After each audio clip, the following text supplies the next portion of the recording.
Terima kasih pemirsa, Anda masih bersama kami di Liputan Metropolis.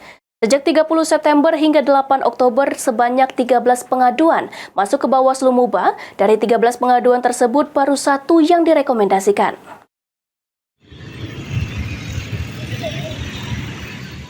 Terhitung sejak 30 September hingga 8 Oktober 2024, ada sebanyak 13 pengaduan terkait pelanggaran selama proses pilkada di Musi Banyuasin.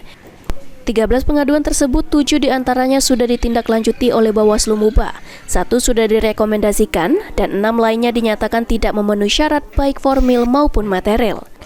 Ketua Bawaslu Muba Berry Firmansyah mengatakan terkait pengaduan tersebut pihaknya tidak bisa melakukan sanksi dan hanya bisa mengeluarkan rekomendasi, selebihnya akan ditindaklanjuti oleh yang berwenang.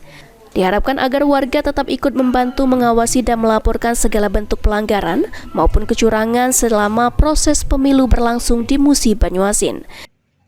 Pada saat ini ada 12 laporan yang masuk, ada 7 yang ditindaklanjuti, kemudian 1 yang kami rekomendasikan namanya tidak ini secara formil. Alhamdulillah itu ada kerja keras juga masyarakat untuk lapor. Ini sesuai dengan tagline Bawaslu, bersama rakyat awasi pemilu, bersama Bawaslu tegakkan keadilan. Dari 13 laporan itu apa saja yang mayoritas dilaporkan, pelanggaran apa saja?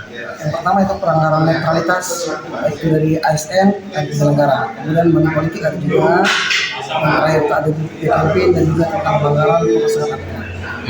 Yang kita tindak lanjuti saat ini, yang kita rekomendasikan ini kasus apa? Yang kita rekomendasikan itu adalah pelanggaran pada etik penyelenggara pemilu. Karena itu menyangkut dari kasus, maka kami rekomendasikan ke hari. Ruzi Iskandar, PAL TV. Penting tayang kebanyak berita baik.